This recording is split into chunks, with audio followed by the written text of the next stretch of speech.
আসসালামু আলাইকুম এভরিওয়ান। আমি আসাদ মানিকগঞ্জ থেকে। এপাশে হচ্ছে আমাদের একটা ছাগল ঘাস খাচ্ছে। মানে ওদের ঘাসের জন্য এক্সট্রা করে কিন্তু আর কোনো মাঠে নিতে হয় না বা জমিতে নিতে হয় না। দেখা যায় আমাদের পুকুর পাড়ে আশেপাশে যে ঘাসগুলো হয় সেখান থেকে কিন্তু এরকম দেখা যায় 2 4 5 6টা কিন্তু ছাগল অনায়াসেই খেতে পারে। এক্সট্রা করে কিন্তু আর কোথাও নিতে হবে না। আর এদিকে হচ্ছে আমাদের একটা চীনা হাঁস পুকুর থেকে গোসল করে উঠলো। আর ওই পাশে হচ্ছে আমাদের বাকি সবগুলো চীনা হাঁস দেখা যাচ্ছে বসে আছে। ওই পাশে হচ্ছে পুকুর পাড়ে কেউ কেউ গোসল করে, কেউ খাবার খেয়ে বসে আছে। আর এ পাশে হচ্ছে আমাদের বরবটি চাষ হয়েছে। অল্প কিছু চাষ করেছি জাস্ট বাসায় খাবারের জন্য, মানে সবজি হিসেবে। এখানে কিন্তু আমরা কোনো প্রকার সার কিংবা কীটনাশক যেটাই বলেন কিংবা কোনো প্রকার মেডিসিন স্প্রে কোনো কিছুই কিন্তু একদম করি না, একদম অথেন্টিক যেটাকে বলা হয়। দেখেন, কোনো প্রকার কিন্তু স্প্রে না করার ফলে আমাদের বরবটির পাতাগুলো কিন্তু দেখা যাচ্ছে পোকামাকড় খেয়ে ফেলছে। এই যে এরকম কিন্তু অসংখ্য অগণিত পোকা নিয়মিতই খাচ্ছে এগুলো, যেহেতু এগুলোতে কোনো প্রকার হচ্ছে মেডিসিন আমরা ইউজ করি না। এই যে বটবডিগুলো দেখেন পেকে যাচ্ছে। মানে যেহেতু বাসায় হচ্ছে আমাদের যতটুকু প্রয়োজন তার চেয়ে অনেক বেশি উৎপাদন হচ্ছে আমাদের এইখানে। যেহেতু একটা গাছ থেকে হচ্ছে হিউজ পরিমাণ কিন্তু বরবটি হারভেস্ট করা যায় 1 থেকে 2 দিন পর পর। এগুলো খুব দ্রুত বড় হয়। এই যেদিকে দেখেন অনেক কিন্তু পেকে গেছে।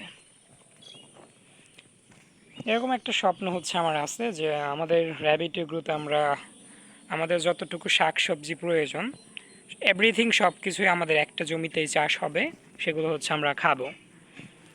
আর আমরা যদি এখানে সার ইউজ করতাম, সার ইউজ করলে দেখা যেত এই যে শাখাগুলো না, এগুলো হচ্ছে আরও সুন্দর থাকতো। এগুলো কিন্তু লাস্ট পর্যায়ে চলে আসছে, একদম চিকন হয়ে মারা যাচ্ছে, যেহেতু আমরা কোনো প্রকার সার ইউজ করি নাই। আমরা কোনো প্রকার সার এখানে আর ইউজ করব না, যেহেতু আমরা সেল করি না, একদম সেল করি না। যতটুকু আমাদের প্রয়োজন ততটুকু হলেই হলো। আর যে পরিমাণ ফলন হচ্ছে আসছে, মানে আসলে আমরা খেয়ে শেষ করতে পারবো না। আলহামদুলিল্লাহ, আমরা খেয়ে শেষ করতে পারবো না। প্রত্যেকটা গাছে কিন্তু যথেষ্ট পরিমাণ আল্লাহ সুবহানাহু ওয়া তাআলা আমাদের ফলন দিয়েছে। দেখা যায় এরকম কিন্তু 2 3টা গাছ হলেই যথেষ্ট পরিমাণ কিন্তু ফলন পাওয়া যায়, মানে বাসায় খাওয়ার জন্য। আমি জাস্ট 20 কিংবা 40 টাকা হচ্ছে বীজ এনে রোপণ করে দিয়েছিলাম। আমাদের কিন্তু অনেক বরবটি পেকে যাচ্ছে। এই দেখেন এগুলো কিন্তু পেকে যাচ্ছে, এগুলো আগামী 1 সপ্তাহের ভিতর শুকিয়ে যাবে। এই যে গাছ থেকে তো একটাও মনে হয় না নেওয়া হয়েছে, কেননা সবগুলো দেখা যাচ্ছে পেকে যাচ্ছে। গাছটাও কিন্তু মৃত্যুর কোলে ঢলে পড়ছে, যেহেতু আমরা এখান থেকে ফল কিন্তু হারভেস্ট করি না। হারভেস্ট না করলে এক পর্যায়ে গাছ কিন্তু অল্প বয়সে বা একবার ফলন দিয়ে কিন্তু মারা যায়। এই যেগুলো পেকে গেছে।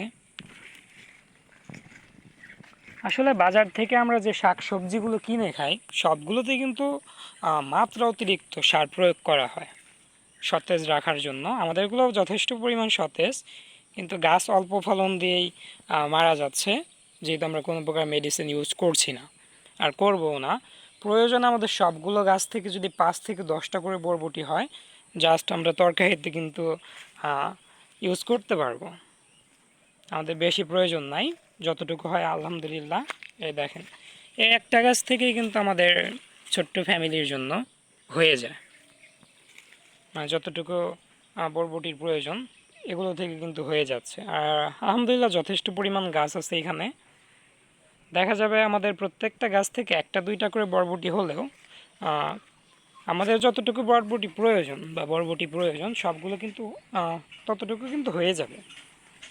সেজন্য মূলত আমরা কোনো প্রকার সার কীটনাশক ইউজ করব না। এই গাছ থেকে আমরা ইনশাল্লাহ জোয়ারের পানি আসা পর্যন্ত বা বর্ষার পানি আসা পর্যন্ত কিন্তু বরবটি পেতে থাকবো। দেখা যাবে গাছ মারা গেলেও নতুন করে আবার শাখা পোশাখা নিয়ে আবার কিন্তু বরবটি আসবে। এগুলো দিয়ে কিন্তু আমাদের হয়ে যাবে ইনশাল্লাহ।